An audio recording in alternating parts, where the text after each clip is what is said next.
Okay, welcome back to our numbers module, understanding the numbers in private practice.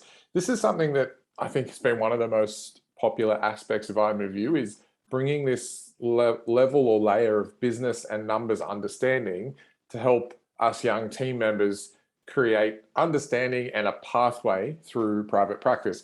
I've taken slides from a few presentations here because we've presented a few ways in a few places and different slides have been helpful for different people.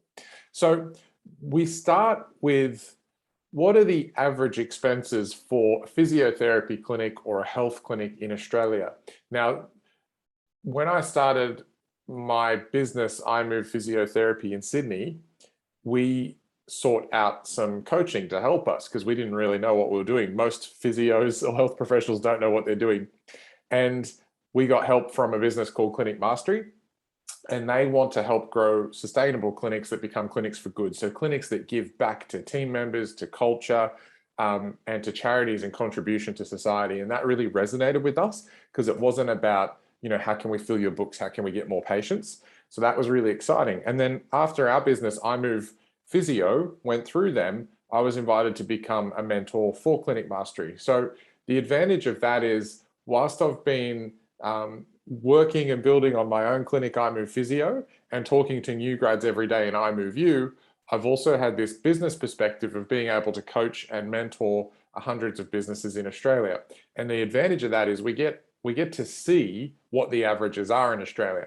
So here are the average clinic expenses for a health professional clinic. If you have rent or a lease, or even if your clinic owned the building and was paying a mortgage, what we see on average is 10 to 15% of the revenue will go to paying the occupancy, the rent, or the lease.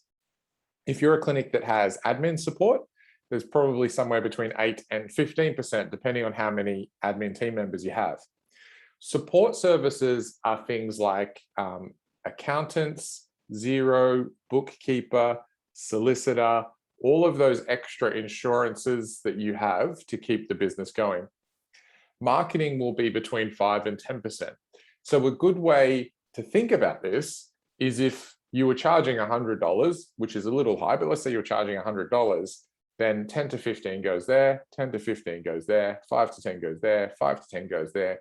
And generally, the profit we see at the end of the day, owners, and what we see in Clinic Mastery, is we'll see anywhere between 5 and 15% profit. 15% is very high for a normal physiotherapy practice. 5 to 10% is, kind of the average. So if there's a $100 consult, $5 to $10 will go to the owner. What does that leave left? It leaves team wages and our pay as physios somewhere between 35 and 50. Now, remember, we've got to run all this through our filter. I'm talking about an average physiotherapy clinic in Australia. There's all sorts of variants, like when you scale, when you get to 10, 15, 20 team members, these numbers will change. When you're just starting out as a solo practitioner, these things will change. If you're podiatry or you sell products that are quite expensive and you sell them quite often, this will change. Our practice, just for a bit of context, is very close to these numbers. And we're just a normal, small business, small clinic with 3 or 4 rooms and 3 or 4 team members in each clinic, just to give you an idea.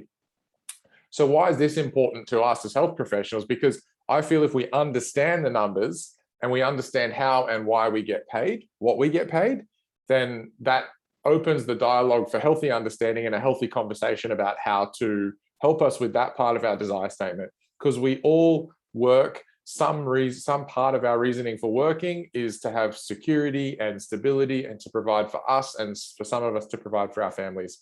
So when we look at the averages, what this tells us down here is that if it was $1 million practice, as in turning over $1 million of revenue, the owner at 5 to 10% would be taking home $100,000. Now, there aren't many $1 million practices in Australia. We just ticked over that number and we have 5 locations with 3 or 4 team members in each. A flip side to that might be one larger location with, say, 10 to 15 team members. So I'm just laying out all these contextual examples so we can have a better understanding of where we're at. And that leaves the wages there, which is 35 to 50%. So this slide was pulled from somewhere else, but the question was, why are team wages 35 to 50% of the revenue we generate? And that's because that's what's left when you add up all the bills to run a small private practice. And if the owner is left with anywhere between 5 and 15%. Now, that's not to say that we should be thinking about our pay as a percentage, because some clinics are salaries that step up, some clinics are per patient, some clinics are a straight up commission just like this, and some are salary and commission. But at the end of the day, even if you're on a salary, there's a fair chance you're taking a percentage of the revenue you're bringing in, right? Like it could always be represented as a percent.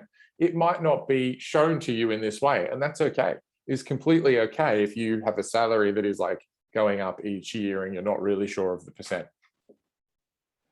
And so here's what can be frustrating is to get to that, let's say $1 million practice, if you're a small business, that's going to take 8 to 10 years. It's going to take 8 to 15 full-time team members. And that's where owners can get a little frustrated when the potential desire statement is, I want to earn 100K, I want to come straight into private practice, be busy. And a lot of owners that I speak to are left saying, I've been building this thing for 5 to 10 years and I'm not taking 100K. So this is not to make either party feel guilty. The outcome here is how can we be well rewarded for what we do with good empathy and understanding, so owners aren't getting upset and team members aren't getting upset. And again, we want to play in that us and we and collaborative space because it is possible. It's a big reason why we started iMoveU and even my clinic, iMove Physio. So I'm going to dig a little deeper before I show you how you can actually figure out how you can get to those higher numbers of pay. So this is what we traditionally see, and I'll probably refer you back to the PVA module, but in general, when new grads start, they tend to have a higher cancellation rate. People discharge without really a clear discharge plan from the physio. They're not really getting to their outcomes, end stage goals, and they're not really getting stronger and more robust. So we see the word of mouth referrals are low. We see their cancellations are high, and we see like clients achieving their goals, or is that patient getting to where we imagine them to get to is a bit lower. And that's understandable because we're in our first year. We're not great at building trust. We're still a little bit awkward in the consult. We don't have a lot of word of mouth referrals because we haven't been doing it for that long. What we tend to see in a clinic champion, you might refer to me as a clinic champion, is someone who's, they've been in the community for 4 or 5 years, maybe longer. They're the physio or health professional where someone walks in and the patients are really excited to see them and they're seeing the whole family as well. They have a high word of mouth referral. Like they don't rely on Google AdWords or like marketing ploys to get new clients. Their cancellations are low because they're clear in their communication, they're clear in their mapping and their pathways. And what we tend to see, again, refer back to the PVA module for the context here, but they tend to see people between 6 and 12 plus times for each injury they have. And so should you know your PVA, I think it helps when we're thinking about numbers, because the reality is, if you think about those expenses, and if you're charging less than $100, it's going to be really difficult for you to earn 100K. And 100K is just this generic number that's like kind of infiltrated our culture. Some of us might be really bloody happy earning 70 to 80K and working 4 days a week. So this is where the desire statement module is really important. You really need to know yourself, what your limits are, how many patients you want to see, what you'd like to earn. That's going to have contextual factors like where do you live, what does your partner earn? So I'll refer you to the desire statement module and the PVA module. But my response to this is yes, we should know our PVA because that is really going to help us achieve our desire statement and our version of success. So here's how you could work it out if you were thinking purely percentage. The outcome here is not to go back to our bosses and our owners and say, I want to go onto the percentage model and I want to be paid 40%. That's not the outcome. The outcome of this is to show you, if you get to that place where you're a respected therapist, you're contributing to the team, you've been in the community for a while, you can get to a place where you can earn, 90K plus for doing what we do and potentially have a really nice roster variation. I'm going to use strict percentages, but a lot of business owners don't, and that's okay. They might have a salary or a split model. So here I've just run through some rough numbers. If you see 40 patients a week and you work 46 weeks a year, which is 4 weeks holiday and 2 weeks sick leave, most of us actually end up working 48 or 49 weeks. So this is conservative. And an $85 consult, if you're getting 40%, which is, where you might start out, or you might start at 35% as a new grad, that would give you a $62,000 package. This includes super, right? So we can start to see the rules of the game are kind of dictated by our expenses. And then it really comes down to the patients we see, what we charge, and how much we work. And that is an unfortunate reality of private practice. It's exciting in one way because at the top end, you're really only restricted by how hard you want to work. At the bottom end, it's a little bit difficult when you're starting out, but this is the reality. And I think the understanding helps with empathy and clarity. The hospital system's different, right? It's just like you work a year, you get a pay rise. You work a year, you get a pay rise. So private practice is different. If you were to see the same amount of patients at $85, but you're on 45%, you're now looking at a $70,000 package. And you can see 50%, same amount of patients, $85. I would say most full-time physiotherapy businesses in Australia, the goal is probably a minimum. Once you've been in the community for a while, I would say the minimum is 40. You're probably more looking between 45 and 55 patients a week. So here I've bumped the patient numbers up, still very conservative in the 46 weeks a year. But if you were to see 50 patients on 46 weeks for 85, well, now our package is starting to get to 78,000. Yeah.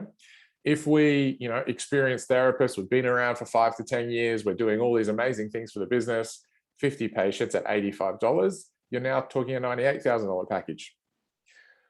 Notice what I've done here. The last slide was $85 consult. Now I've put the price up, right? So we should, as we get more experienced as therapists and all health professionals in general, we should be slowly putting our prices up because we get more experience, we get more knowledge, we help more people, we bring more value. Well, now if we see 50 patients for 46 weeks, conservative again, at 95, we're talking about an $87,000 package. And remember, 40% is, some new grads will start at the 35 to 40%. Every business is different, run that through the filter. If you're someone who's been around, again, 8 to 10 years, you've given a lot back to the practice, you're really well known in the community, you don't require much marketing, you're just busy all the time. 50 patients at $95, now you're at a $109,000 package. And here I'm really boosting both ends of the numbers up. This is the reality for 4 or 5 of our practitioners, and I'm going to show you this. 55 patients a week, 46 weeks a year, conservative, $95 consult, $96,000.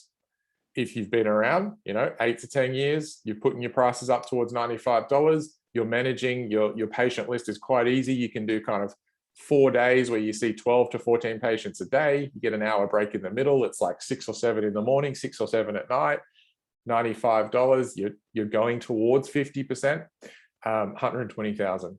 The point I would make here is that some businesses will get you towards 50%, including super, but that really starts to become a ceiling for small health professional practices. Traditional, again, if you're selling a product or you've got really high turnover, like you see 60 or 80 clients a week, it's possible. But I would say 50% with super in it, a package is really the ceiling. And you would want to be someone who's been around the clinic for a while and probably contributing in other ways.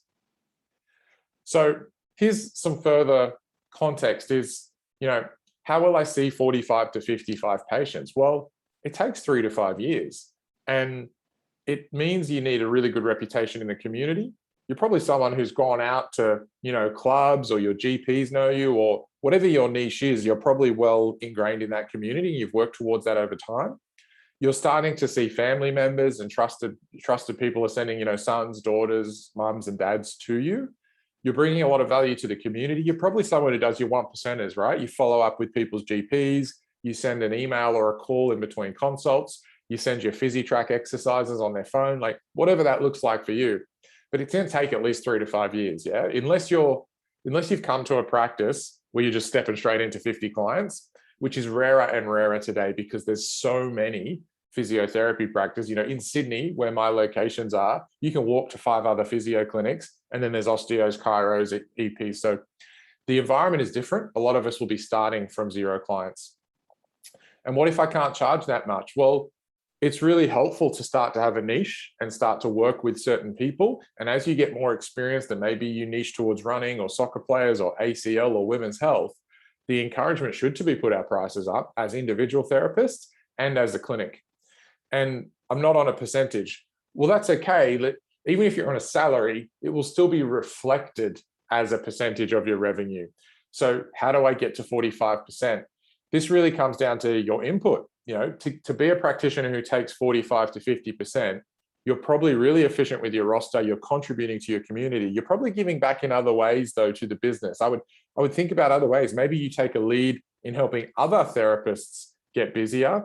Maybe you do social media, or maybe you're mentoring the new grads that come through and helping them get to this place and talking about PVA in a healthy way, talking about PVA from a clinical standpoint, not just numbers. So I'm just going to show you a clinical example here. So this is one of our therapists at Rozelle, and over time, Laura started working for us. She did 4 days in the week and every Saturday, and her days were a lot longer. And the first 1 or 2 years is hard because she had to start from 0. But now she's been with us for 4 or 5 years. She consistently saw over 45 clients a week. Then we said, why don't you take away the Saturday, and give yourself a 3-day weekend, because she doesn't work Monday. And then we said, can we make 2 of your days shorter, where you're home at 12 or 2? So this is Laura now, 4th or 5th year practitioner. She doesn't work Saturdays anymore. She has a 3-day weekend. She has 2 days where she goes home quite early, and she has 2 quite long days, because in private practice, we need to be there in the morning and we need to be there in the afternoon, because generally our clients work and we need to be available for them. But Laura consistently sees between 50 and 55 clients a week, and she's working a 4-day week. And I would say, 2 long days and 2 short days. So it is possible. I'll show you one more. Someone with a slightly higher income goal for us is Maddie. So she still chooses to do the 3 longer days. Now, she consistently sees between 55 and 60 clients a week, charges the $100 as well, because she's a women's health physio. So she does the 3 longer days and 1 short day. So this is probably the beauty of private practice, is the flexibility you can create for yourself. You can literally write down your desire statement as far as time, roster, clients, money, contribution, and work towards that. And that doesn't mean it's easy at the start, because both of those examples, and we have others, they worked 4 very long days. They did a split shift 7 till 7 with 4 hours closed in the middle, and every Saturday. Very long days. But after 2 or 3 years, it rapidly becomes worth it. They charge more, they earn more, they get a flexible roster, they have a 3-day weekend, they have 2 days where they go home early, right? So these are some of to me, the pinnacle examples of what you can achieve in private practice. That really excites me, because you're a therapist who's now earning what you're worth. You're getting more time to do things outside work, family, relationships, whatever fills your cup up. You can contribute because you've got more time or you've got more money. So Laura and Madison both have causes that they like to contribute to. So that really excites me. That was a big reason we started iMove Physio. We wanted to create pathways for our team members, and iMove You was to show new grads that all this stuff was possible. So how do we go about getting that pay rise? I think you need to show up consistently for 3 to 5 years. I really know that owners are frustrated with, new grads coming straight out and saying, I want 80, I want 90K. I think it's just difficult. And it's hard because the money just isn't there. If you're entering a small health professional practice with 3 or 4 people, or maybe, 6 to 7 with 1 or 2 admin or 2 or 3 admin, the numbers just aren't there. The pay has to start low, because you can only be paid the revenue you bring in.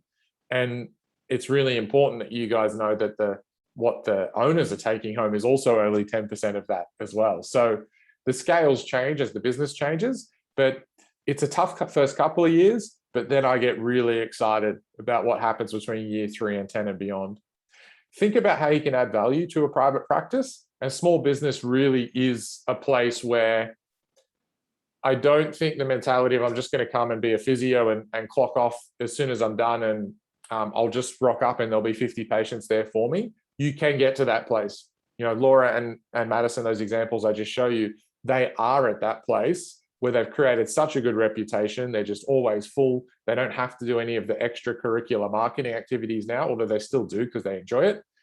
So it's just that mindset shift that can be difficult if you've been in a different environment, or you've come from hospital, or you're just not used to that because you've come from uni. But I hope the understanding helps.